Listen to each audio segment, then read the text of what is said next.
आएंगे। हम लोग की आशा और विश्वास है कि ये लोग जीत कर आएँ, अपने लिए, अपने विश्वविद्यालय के लिए, छात्र साथियों के लिए और पटना यूनिवर्सिटी और बिहार के लिए कुछ अच्छा करें। बिहार में पिछले 30-35 साल में जितने लोग भी नेतृत्व के पोजीशन में रहे हैं, कहीं न कहीं ज़्यादातर लोग पटना विश्वविद्यालय के छात्र राजनीति से जुड़े रहे। एक तरह से ये दुर्भाग्य ही है कि जिस विश्वविद्यालय ने इस राज्य के नीति निर्धारण करने वाले लोगों को बनाया है, वो लोग आज अपने ही विश्वविद्यालय को भूल गए हैं, अपने विद्यालयों को भूल गए हैं।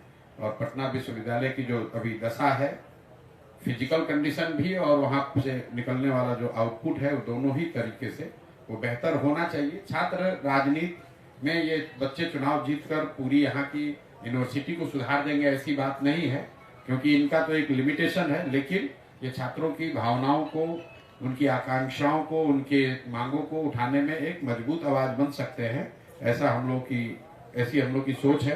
बाकी अगर आपका कोई सवाल है तो आप कर लीजिए। मैं एक बार फिर से अपनी ओर से भी, दीनू जी जो हैं, जो जनसुराज की ओर से, आप दरभंगा हाउस में पढ़ते हैं और आप अध्यक्ष पद के औपचारिक उम्मीदवार हैं। दानिश भाई भी दरभंगा हाउस में पढ़ते हैं और ये उपाध्यक्ष पद के उम्मीदवार हैं। रिताम्बरा जी मगध महिला में पढ़ती हैं, ये जनरल सेक्रेटरी के पद पर चुनाव लड़ रही हैं। बगल में अनु यादव जी हैं, जो कि संयुक्त सचिव के पद पर चुनाव लड़ रही है, मगध महिला में पढ़ती हैं। और ब्रजेश भाई हैं, जो वाणिज्य महाविद्यालय से हैं और ये कोषाध्यक्ष के लिए चुनाव लड़ रहे हैं। ठीक है भैया। सर, पटना यूनिवर्सिटी का जो ये स्थिति है, ये जदयू इसके लिए जिम्मेवार है या आरजेडी जिम्मेवार? पटना यूनिवर्सिटी की जो स्थिति है उसके लिए मूलतः नीतीश कुमार और भाजपा के लोग जिम्मेवार हैं। माननीय प्रधानमंत्री मोदी जी जिम्मेवार हैं, जिन्होंने इसको सेंट्रल यूनिवर्सिटी बनाने की मांग को खारिज कर दिया और खारिज करते हुए ये कहा कि हम लोग इसको इंटरनेशनल यूनिवर्सिटी बनाना चाहते हैं।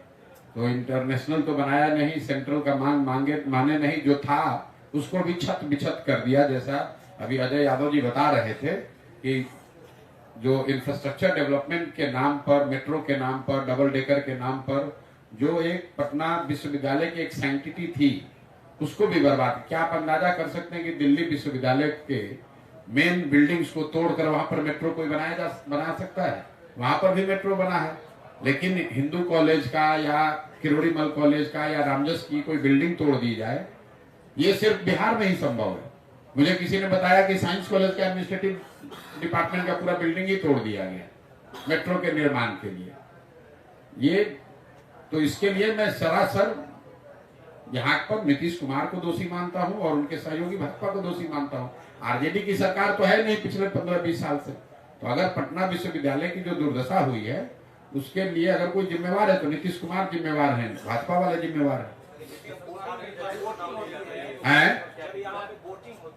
अब देखिए, और उनकी हालत ये देख लीजिए कि जदयू को तो मुझे बताया गया उनको उम्मीदवार तक नहीं मिले। 2 दिन पहले उन्होंने निर्णय किया था कि वो चुनाव लड़ेंगे, उम्मीदवार नहीं मिलने के चक्कर में वो लोग चुनाव भी नहीं लड़ रहे हैं डर के मारे।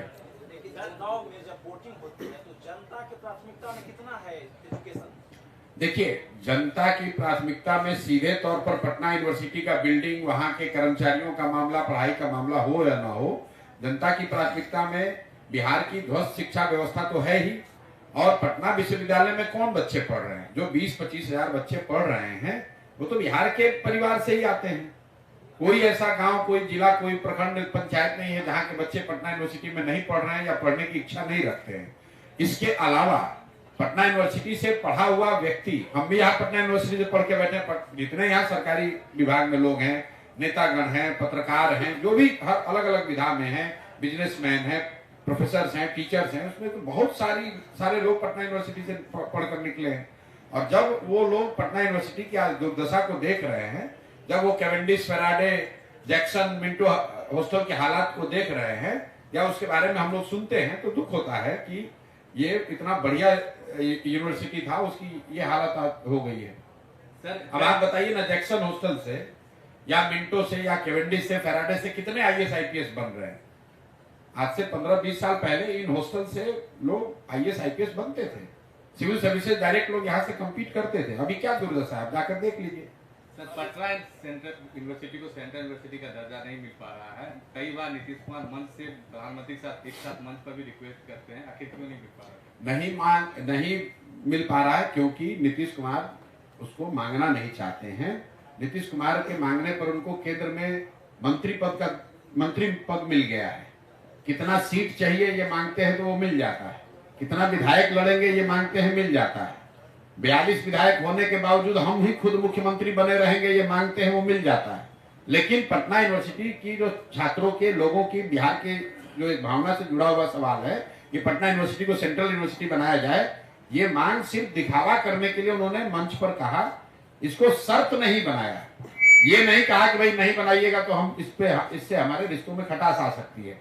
2 एमएलए का सीट अगर कम कर दे भाजपा वाला तो उसके लिए नीतीश कुमार दिल्ली जाएंगे कि भाई 2 सीट हमारा कम नहीं होना चाहिए, 1 मिनिस्ट्री कम नहीं होनी चाहिए। लेकिन पटना यूनिवर्सिटी छत बिछत हालत में है, उसके लिए कोई उनको फर्क नहीं पड़ता है। उससे भी दुखद बात यह है कि मान लीजिए सेंट्रल यूनिवर्सिटी नहीं बना तो जैसे पीएमसीएच को आप बड़ा बना रहे हैं तो आप बिहार सरकार के पास इतना पैसा है कि खुद इनको कहना चाहिए था। जिस दिन प्रधानमंत्री ने ये मना कर दिया पब्लिकली कि हम यहाँ पर सेंट्रल यूनिवर्सिटी नहीं बनाएंगे, उसी दिन मुख्यमंत्री को कैबिनेट की बैठक बुलानी चाहिए थी और ये घोषणा करनी चाहिए थी कि बिहार सरकार अपने संसाधन से पटना यूनिवर्सिटी को सेंट्रल यूनिवर्सिटी से भी अच्छा बनाकर देगी।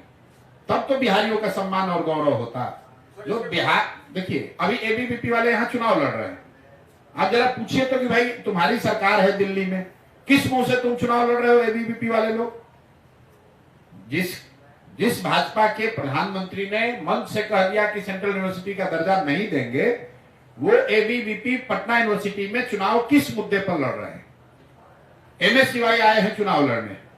आप बताइए, अभी तेलंगाना में एक मुख्यमंत्री हैं जुमा 2 साल पहले बने, रेवंत रेड्डी।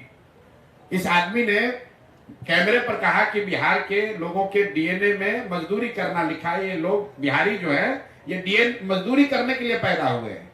और एमएससीवाई आकर उन्हीं बिहार के युवाओं के बीच में वोट मांगेगा, और वोट मांगेगा तो लड़के उस पर रिएक्ट नहीं करेंगे, बिल्कुल करेंगे। नीतीश कुमार की मानसिकता क्या दर्शा रहा है? नीतीश कुमार की मानसिकता शिक्षा और शिक्षण संस्थाओं के प्रति उदासीनता है, वो दिखाता है। ठीक है भैया, बहुत बहुत। एक पॉलिटिकल सवाल, आप भी पत्रकार हैं तो उधर काम बैठ गए, चलिए। सर जिस तरह से पुलिस कर्मियों की हत्या हो रही है, लॉ एंड ऑर्डर जिस तरह से दिन ब दिन खराब हो रहा है, अभी भी यूएसपी के तौर पर सुशासन को दिखाया जाता है, आप क्या कहेंगे और क्यों इस तरह से लगातार आपराधिक घटनाएं बढ़ रही हैं? पटना में कल 1 करोड़ की लूट हुई है।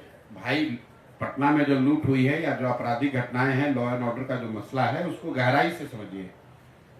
लॉ एंड ऑर्डर खराब होने का एक बड़ी वजह है कि कहीं ना कहीं सरकार का जो इकबाल होता है वो खत्म हो गया है। मुख्यमंत्री का या जो उच्च पद पर बैठे हुए लोग हैं उनका डर खत्म हो गया है। दूसरा जो स्ट्रक्चरल नीतिगत मामला है, अगर आप आंकड़ों में देखिएगा तो बिहार में लॉ एंड ऑर्डर की स्थिति बिगड़ रही है 2017 से, तो उसका डायरेक्ट कोरिलेशन है शराबबंदी से। जब से शराबबंदी यहाँ लागू हुई है, नीतीश कुमार वही है, व्यवस्था वही है, पुलिस वही है, लेकिन लॉ एंड ऑर्डर की स्थिति बिगड़ती जा रही है। क्यों?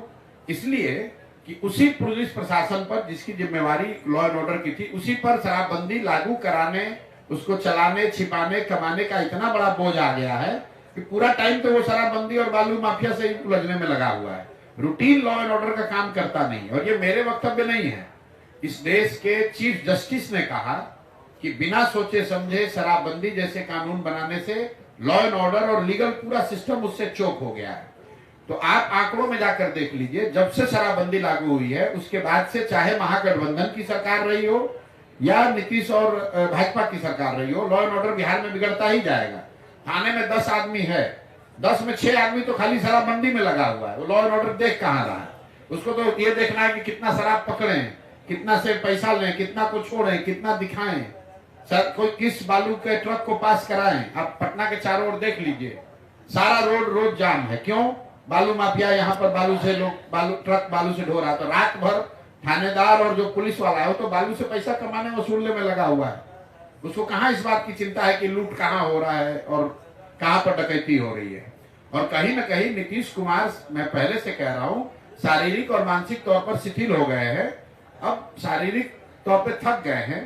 प्रशासन की कोई चिंता है नहीं, कोई उनकी भागीदारी है नहीं, तो वो तो प्रशासनिक कार्यों में दिखेगा ही दिखेगा। जब आपके मुख्यमंत्री उनको समझ में ही नहीं आ रहा है, उनको बातें याद नहीं रह रही हैं, उनको जिला का नाम नहीं याद है, तो उनसे आप क्या अपेक्षा करेंगे? लॉ एंड ऑर्डर तो खराब होगा ही होगा।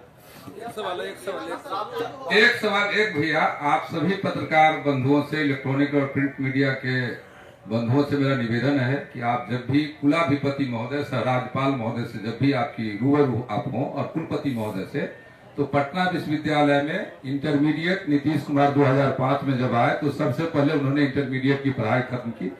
देवानंद कुमार साहब ने पटना विश्वविद्यालय में इंट्रेंस से यूजी में एग्जाम लेने की घोषणा की थी और उसी से एग्जाम होते थे और उसमें बिहार बोर्ड के या जो गरीब मेधावी छात्र होते थे वो आते थे। अभी जो वर्तमान कुलपति महोदय हैं उन्होंने यूजी में इंट्रेंस की परीक्षा को खत्म कर दिया है, जिससे आपके बिहार के तमाम मेधावी बच्चे उसमें नामांकन से वंचित हो जाएंगे। इस सवाल को आप कुलाधिपति महोदय से और राज्यपाल महोदय से, एक बिहार वासी होने के नाते, एक पत्रकार होने के नाते, एक चौथा स्तंभ होने के नाते मैं ये जिम्मेदारी आप पे छोड़ना चाहता हूं और आपसे अपील करना चाहता हूं कि आप अपने माध्यम से कम इन मुद्दों को आप उनसे पूछिए और इसको लागू करवाने का, इंट्रेंस लागू करवाने की कृपा करवाइए। ये आपसे मेरा प्रार्थना है। आज लालू यादव को ईडी समन किए हैं, कल तेज प्रताप यादव को राबड़ी को किया था, इसमें क्या लगता है आपको? क्या बोले बताइए, पिछले 20 साल से कोई ये पहली बार तो सम्मन किया नहीं गया है। अगर आप पर कोई कानूनी कार्रवाई चल रही है, कोई आपराधिक मामला या भ्रष्टाचार का मामला चल रहा है, तो जो सरकार की एजेंसियां हैं, जो रूल ऑफ लॉ है वो पर लागू होगा। लालू जी पर ये आज से थोड़ी नहीं चल रहा है, 1990 से चल रहा है। रोज नया नया केस आता रहता है। अब क्या केस सही है गलत है वो तो सरकार की एजेंसियां ही बताएंगी, हम लोग तो नहीं बता सकते। हम लोग तो आप लोग के माध्यम से पढ़ रहे हैं कि भाई आज ईडी ने केस कर दिया, आज सीबीआई ने कर दिया, कभी सम्मन मिल गया, कभी कोर्ट से बरी हो गए, कभी कोर्ट ने जेल भेज दिया। तो दो बातें हैं, एक तो आप गलत कीजिएगा तो आपको सम्मन तो फेस करना ही पड़ेगा। दूसरा ये भी हो सकता है कि भाई राजनीतिक द्वेष से अगर उनको परेशान किया जा रहा है तो भी आपको समय के साथ दिख जाएगा।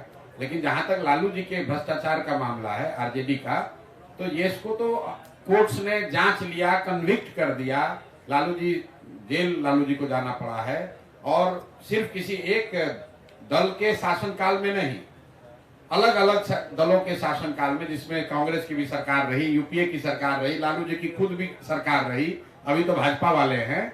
सभी सरकारों के रहने के बावजूद जो केस फॉर्डर स्कैम है वो तो चल ही रहा है। 25-30 साल से हम लोग बच्चे थे तब से वो केस सुन ही रहे हैं। ये दूसरा है, ये लैंड फॉर जॉब। अरे भाई, आप रोज कोई न कोई घोटाला कीजिएगा तो केस तो चलता ही न रहेगा। अब हम लोग उस पर क्या टिप्पणी कर सकते हैं? ना हमने केस किया है, ना हम इन्वेस्टिगेटिंग एजेंसी हैं, ना हम उसमें कोई विटनेस है, ना कोई हम उसमें प्रतिवादी है। केस हुआ है, हम लोग पढ़ रहे हैं, सरकार की एजेंसियां उसकी जांच कर रहे हैं, ये हम लोग सुन रहे हैं। अब जो निकल कर सामने आएगा वो आप लोग के माध्यम से हम लोग को भी पता चलेगा।